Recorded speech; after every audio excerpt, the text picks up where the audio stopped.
ফেব্রুয়ারি মাসে আওয়ামী লীগ অফিসিয়ালি অনেকগুলো কর্মসূচি দিয়েছে তাদের অফিসিয়াল ফেসবুক পেজ থেকে। এটা মোটামুটি ঠাট্টা মশকরার মতো বিষয়ই হয়ে দাঁড়িয়েছিল, আমরাও করেছি, আমি নিজেও এটা নিয়ে হালকা ঢঙে কিছু কথা বলেছিলাম। কিন্তু এই ব্যাপারটার একটা সিরিয়াস ডাইমেনশন তৈরি হয়েছে গতকাল সন্ধ্যা নাগাদ। কারণ সরকারের দিক থেকে একটা ব্রিফিং হয়েছিল, আমাদের যিনি প্রেস সচিব আছেন শফিকুল আলম ভাই, তিনি আওয়ামী লীগের কর্মসূচি প্রসঙ্গে কথা বলেছেন। ইনফ্যাক্ট তাকে প্রশ্ন করা হয়েছিল, তার জবাবে তিনি কিছু কথা বলেছেন এবং যে কথাগুলো নিয়ে আবার পাল্টা বিতর্ক তৈরি হয়েছে। অনেকগুলো প্রশ্ন যে তিনি যা বলেছেন সেটা কি করা সম্ভব, সেটা কি করা যেতে পারে, সেটা কি করা উচিত হবে, সেটা কি করা লিগ্যাল হবে। অ্যাট দ্য সেম টাইম তাহলে আওয়ামী লীগের কর্মসূচি নিয়ে আমরা আসলে কি করব, কি করা উচিত, এই আলাপগুলো আছে। শফিক ভাই যে মন্তব্যগুলো করেছেন, প্রথমেই একটা প্রশ্ন আসবে, সেটা হচ্ছে এটা কি তার ব্যক্তিগত মতামত? তাহলে সাথে সাথে প্রশ্ন আসবে যে একজন প্রধান উপদেষ্টা প্রেস সেক্রেটারি কিভাবে ব্যক্তিগত মতামত দেন। আবার পাল্টা সরকার কিভাবে ভাবছে, তাহলে সরকার যদি এভাবে ভেবে থাকে তাহলে ব্যাপারটা আরও বেশি সিরিয়াস হয়ে দাঁড়ায়। শফিক ভাই কি বলেছেন আমরা একটু পড়ি। শফিকুল আলম বলেছেন, বাংলাদেশে যতদিন না তারা ক্ষমা চাচ্ছে, তাদের নেতৃত্বকে ট্রায়ালের মধ্যে আনা হচ্ছে এবং যতক্ষণ না বিচার হচ্ছে, দায়বদ্ধতার মধ্যে আসছে, ততদিন তাদের কোনো প্রতিবাদ কর্মসূচি করতে দেয়া হবে না। তাদের আগে বিচারের সম্মুখীন হতে হবে, আমাদের স্পষ্ট অবস্থান এখানে। তিনি বলেন, আওয়ামী লীগের শীর্ষ নেতা সহ অনেকে জুলাই হত্যাকাণ্ডের সঙ্গে জড়িত। হিউম্যান রাইটস ওয়াচের প্রতিবেদনে বলা হয়েছে শেখ হাসিনা জোরপূর্বক গুম ও হত্যার সরাসরি নির্দেশদাতা। বাংলাদেশের ইতিহাসে এত বড় একটা হত্যাকাণ্ড হলো, আপনার আমার চোখের সামনে বাচ্চা ছেলে মেয়েদের খুন করা হলো, শত শত ছেলে অন্ধ হয়ে গেছে, অনেকে সারা জীবনের জন্য পঙ্গু হয়ে গেছে।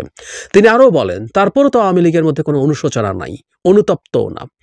তার উপর তারা মিথ্যা কথা বলেছে যে 3000 পুলিশ সদস্য মারা গেছে। কত বড় জালিয়াতি, কত বড় মিথ্যা। তিনি বলছেন, আওয়ামী লীগের যারা ক্লিন আছে, হত্যাকাণ্ডে জড়িত ছিল, তারা কি অনুতপ্ত হয়েছে? তারা কি বলেছে আমরা অনুতপ্ত? যারা অন্যান্য নেতা আছেন তারা কি বলেছেন যে পার্টি এই কাজ করেছে, আমরা অনুতপ্ত, ক্ষমা চাই? 71টি শিশুকে তারা মেরেছে, হেলিকপ্টার দিয়ে মেরেছে। আওয়ামী লীগের কে এসে বলেছে যে শেখ হাসিনার লিডারশিপ মানি না, আমি একটা ক্লিন লিডারশিপ চাই? কে এসে অনুতপ্ত হচ্ছে? এবং এদের অনেকে এসে অনুতপ্ত হচ্ছে। শফিক ভাইয়ের আবেগ আমরা বুঝতে পারি, মানে যারা তাকে আগে থেকে চেনেন, আমি তাকে আগে থেকে চিনি, জানি, মানে এই দেশকে ভালোবেসে এবং শেখ হাসিনার যে বিভৎস স্বৈরাচার তার বিরুদ্ধে অত্যন্ত গুরুত্বপূর্ণ রোল প্লে করেছেন। এবং আমাদের ইতিহাসে শফিক ভাইয়ের আগের অ্যাক্টিভিজম তো আছেই, তার প্রতিষ্ঠান এবং শেষ সময়টাতে জুলাই আগস্টে তার অফিস কিভাবে তিনি উন্মুক্ত করে দিয়েছিলেন বহির্বিশ্বের সাথে যোগাযোগের জন্য, যখন সব জায়গায় ইন্টারনেট বন্ধ ছিল। এটা আমাদের ইতিহাসের, এই লড়াইয়ের ইতিহাসের গুরুত্বপূর্ণ অংশ। এগুলো সব লেখা হবেই, কোনো সন্দেহের কিছু নাই।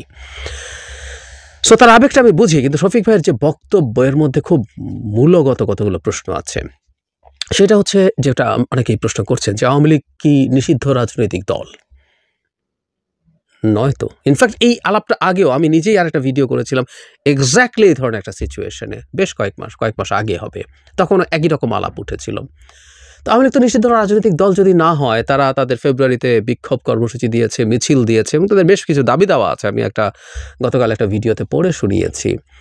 এবং অ্যাবভ অল তারা অবৈধ ডক্টর ইউনূস সরকারের পতন চায়, তার জন্য হরতাল দিয়েছে 18 ফেব্রুয়ারি।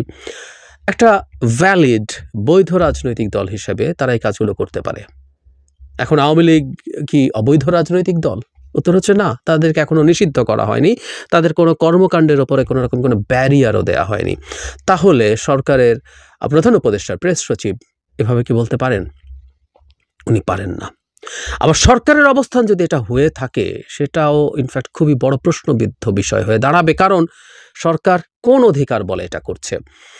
আমরা এই গণ অভ্যুত্থানের পর অনেকে আমাদের মতো করে সব কিছু করে ফেলবো, এটা করে ফেলবো, সেটা করে ফেলবো বলছি, এবং আমরা মনে করছি আমাদের অনেক কিছু করা জায়েজ হয়ে যাবে। এটা ভুল পারসেপশন। শেখ হাসিনাকে আমরা যদি হাতের কাছে পেয়ে যাই, বহুজন তাকে জাস্ট পিটিয়ে হত্যা করে ফেলতে চাইবে। উনি তো পালিয়েছিলেন, এরকম একটা ঝুঁকি মাথায় রেখে মবের সামনে পড়তে চাননি। বহু আওয়ামী লীগের নেতাকে যখন আদালতে নিয়ে যাওয়া হচ্ছে, তাদের উপর চড়াও হওয়ার চেষ্টা করেছিলেন এবং বাগে পেলে এদের অনেকেই বেঁচে থাকতেন না। এখন তারা বিভৎস সব অপরাধ করেছেন, সেই অপরাধের প্রেক্ষাপটে আমরা কি বলতে পারি এটা করা জায়েজ হবে? আমি কোনোভাবেই অ্যাটলিস্ট মনে করি না, এবং আমি তাদের উপর সামান্য আঘাতেরও প্রতিবাদ করেছি, এবং প্রচুর মানুষ সেটার জন্য আমাকে বকাঝকা করেছেন, গালিগালাজ করেছেন। এটা খুব অল্প সময়ের মধ্যে এই কাজগুলো করেছি, বাট আই ডিড। খুবই ঘৃণিত মানুষজনের অধিকারের পক্ষে দাঁড়িয়েছে। তার মানে ব্যাপারটা এই দাঁড়ালো, আওয়ামী লীগ আমাদের ওপরে কি করেছে তার চাইতে জরুরি কথাটা হচ্ছে আওয়ামী লীগের সাথে আমরা ন্যায়ের সাথে ডিল করছি কিনা। আমি জানি এর মধ্যে কেউ কেউ লিখবেন, আমি দেখি এই ধরনের মন্তব্যের পরে কেউ লিখে যে অতি সুশীলগিরি দেখানো হচ্ছে, এবং এই সুশীলগিরি দেখিয়েই আমরা আওয়ামী লীগকে পুনরুজ্জীবিত করে দেব। অফ টপিক, তারপরে বলে আওয়ামী লীগকে পুনরুজ্জীবিত করা যাবে না।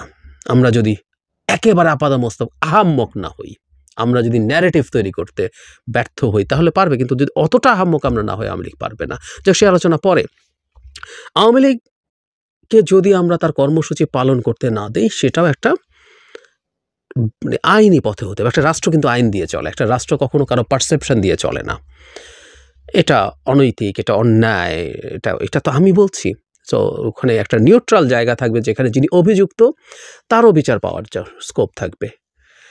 এখন ঝুঁকিটা, প্রবলেমটা কোন জায়গায় দাঁড়ালো? এটাও সত্য, এই 6 মাস গেল মাত্র, এই সময়ের মধ্যেই এরকম কর্মসূচি আওয়ামী লীগ দিচ্ছে, তাদের স্পর্ধা আসলেই অনেক। এটা নিজের কাছেও ভালো লাগে না, কিন্তু আমি যখন একজন রাষ্ট্রের নাগরিক হিসাবে নিজকে চিন্তা করি, তখন আমি নিজের ওই অনুভূতিটা থেকে কাটিয়ে ওঠে আমি চাই যে আসলে তার অধিকার রক্ষিত হোক। ফলে আওয়ামী লীগের কর্মসূচি পালন করাতে এই মুহূর্তে অন্তত কোনো রকম কোনো সমস্যা নেই।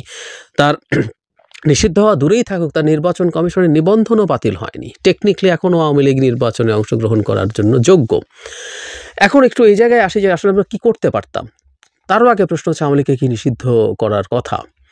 আমরা কিছুদিন আগে জনাব মাহফুজ আলম উপদেষ্টাকে দেখেছি, তিনি সম্ভবত চাঁদপুরে গিয়ে বলেছেন যে আওয়ামী লীগকে নিষিদ্ধ করে আমি ফ্যাসিস্টদেরকে নির্বাচনে পার্টিসিপেট করতে দেওয়া হবে না, এটা বা কেউ নিষিদ্ধতার কথা বলছেন।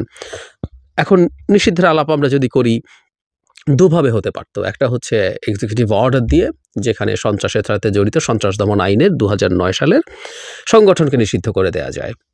শেখ হাসিনা তার পতনের কয়েকদিন আগেই জামায়াত এবং শিবিরকে এভাবে নিষিদ্ধ করেছিলেন। এতে কোনো রকম কিছু না, জাস্ট এক্সিকিউটিভ অর্ডার, এর মধ্যে কোনো বিচারিক ব্যাপার নেই।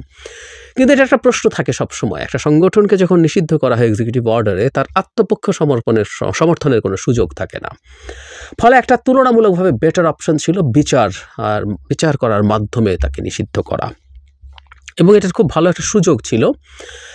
আন্তর্জাতিক অপরাধ যে আইন, আইসিটি যে আদালত হয়েছে, সেই ট্রাইব্যুনালের যে আইন, সেই আইনে সংগঠনকে অভিযুক্ত করে বিচার করা যাবে, এই ধারাটা আওয়ামী লীগই তার এই গত সরকারের সময় ঢুকিয়েছিল। তাদের উদ্দেশ্য ছিল এটার মাধ্যমে তারা জামায়াতে ইসলামীকে বিচার করবে।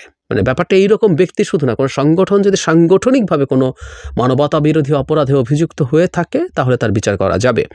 আওয়ামী লীগের কিন্তু সেটা হয়েছে। আওয়ামী লীগ সাংগঠনিকভাবে এটা করেছে তার এন্টায়ার সময়ের মধ্যে, যেখানে ঘোষণা দিয়ে, এমনকি 4 আগস্ট ঘোষণা দিয়ে আওয়ামী লীগ মাঠে নেমে বিভৎস সব হত্যাকাণ্ড ঘটিয়েছে।